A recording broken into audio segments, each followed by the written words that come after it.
علامہ اقبال سے میں نے شروع کیا تھا، علامہ اقبال پہ ختم کر لیتا ہوں۔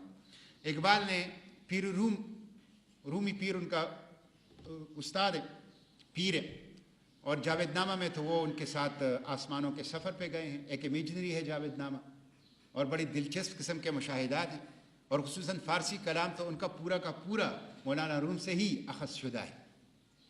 تو اقبال نے کہا ہے کہ صحبت پیر روم سے مجھ پہ ہوا یہ راز فاش، سن لیجئے ذرا، صحبت پیر روم سے مجھ پہ ہوا یہ راز فاش، لاکھ حکیم سر بجیب ایک کلیم سر بکف، لاکھ حکیم جمع ہوں انہوں نے سر نیچے کیے ہوں اور غور و فکر کر رہا ہو، اس کا کوئی فائدہ نہیں ہے۔ ایک کلیم سر بکف، ایک کلیم اٹھے، وقت دے، محنت کرے، جد و جہد کرے، اپنے آپ کو مٹی کرے، اس کے نتیجے میں وہ نتائج دے سکتا ہے بنسبت لاکھ حکیم کے۔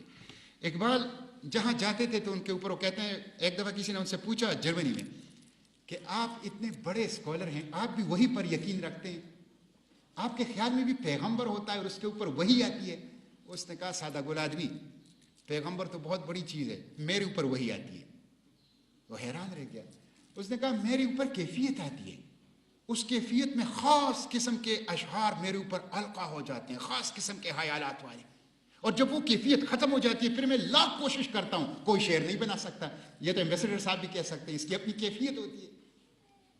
تو وہ کہتے ہیں میرے اوپر وہی آتی ہے، اور وہ خاص کیفیت ہوتی ہے جس میں میرے خیالات کا ایک زبردست قسم کا ایک طوفان ہوتا ہے، اور اس میں شعر کہتا جاتا ہوں، اور جب وہ کیفیت ختم ہو جاتی ہے پھر تو وہ جب نیپولین کے مزار پہ کھڑا ہوتا تھا تو خاص کیفیت ہوتی تھی، جب مسجد قرطبہ میں کھڑا ہوتا تھا تو خاص کیفیت ہوتی تھی، جب سلطان ٹیپو کے مزار پہ کھڑا ہوتا تھا تو خاص کیفیت ہوتی تھی، جب بلوچستان جاتا تھا تو بڈھے بلوچ کو کہتا تھا، جب وزیرستان آتا تھا تو غافل افغان کہتا تھا، خاص کیفیت۔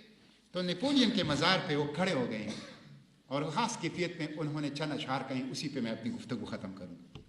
اقبال نیپولین کے مزار پہ کھڑے ہوئے تو اقبال نے کہا کہ راز ہے تقدیر جہانی تگتاز، جوش کردار سے کھل جاتے ہیں تقدیر کے راز۔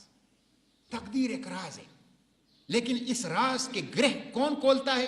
جن کے پاس جوش کردار، جو جنون، عشق، والہانہ وابستگی، مقصد اور نصب العین کے ساتھ ایک پاگل پن، یہ راز ہے تقدیر جہانی تگتاز، جوش کردار سے کھل جاتے ہیں تقدیر کے راز، جوش کردار سے شمشیر سکندر کا طلوع، کوہ الوند ہوا جس کی حرارت سے گداز۔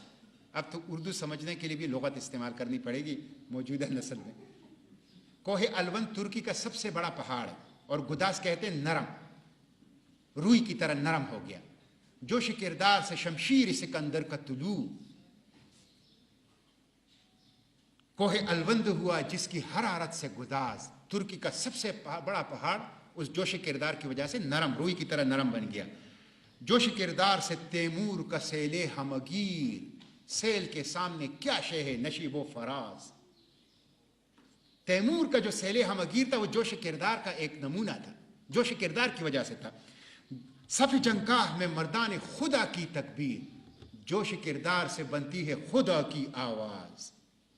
صف جنگاہ میں مردان خدا کی تکبیر، جوش کردار سے بنتی ہے خدا کی آواز۔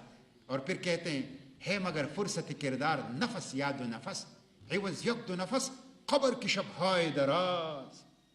افسوس کی بات یہ ہے کہ ہے مگر فرصت کردار نفس یاد و نفس، 2-3 لمحے ہم اس دنیا میں جیتے ہیں، اور عوض یک دو نفس قبر کی شبہائے دراز، اور ان چند لمحوں کے بدلے میں ہمیں قبر کی وہ طویل رات ملتی ہے۔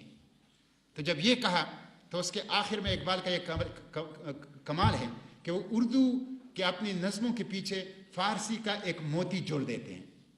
تو 300 سال پہلے ایران کے ایک شاعر کی ایک فارسی شعر اس کے پیچھے لگائے، اور فارسی شعر یہ ہے کہ عاقبت منزل ماں وادی خاموشان است، حالیہ غلغلہ در گنبد افلاک انداز۔